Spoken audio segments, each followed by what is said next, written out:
વડોદરા શહેર ભાજપ કાર્યાલય નમો કમલમ ખાતે સેન્સ પ્રક્રિયાનો પ્રારંભ થયો છે.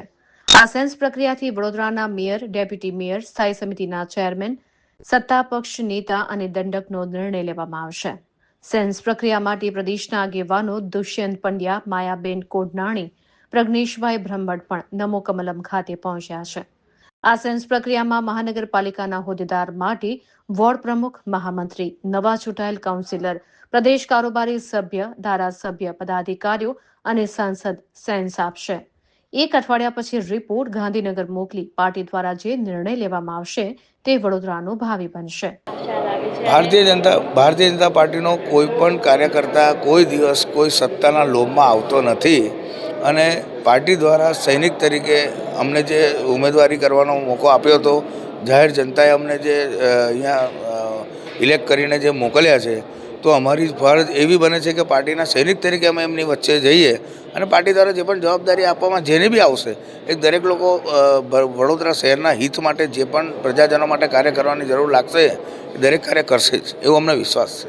જી, હું એટલું જ કહીશ કે જવાબદારી આપવામાં આવે ના આવે એ પાર્ટીનો વિષય છે, પણ અમે એક વોર્ડ નંબર 7ના પ્રતિનિધિ તરીકે જ્યારે દરેક પ્રજાએ અમને જે ચૂંટાઈને અહીંયા મોકલ્યા છે કોર્પોરેશનમાં, તો અમે એટલું જરૂર કહીશું કે વોર્ડ નંબર 7ની જનતા માટે જે પણ કાર્ય નાનું મોટું શેષ બાકી રહી ગયું હશે અને એમની જે બી રજૂઆતો હતી, જ્યારે અમે લોકસંપર્ક કર્યો તે વખતે એમની જે બી નાની મોટી રજૂઆત હતી એ કાર્યોમાં જલ્દથી જલ્દ પરિપૂર્ણ કરવા માટે કટિબદ્ધ. ભારતીય જનતા પાર્ટીની પ્રણાલી મુજબ આજે અહીંયા સેન્સ પ્રક્રિયા કરવામાં આવી રહી છે.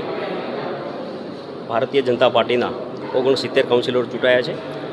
આ 69 જે કાઉન્સિલર છે એ દરેક પોસ્ટ માટે સક્ષમ છે. ભારતીય જનતા પાર્ટી જે કંઈ નિર્ણય કરશે એ દરેકને શિરોમાન્ય હશે.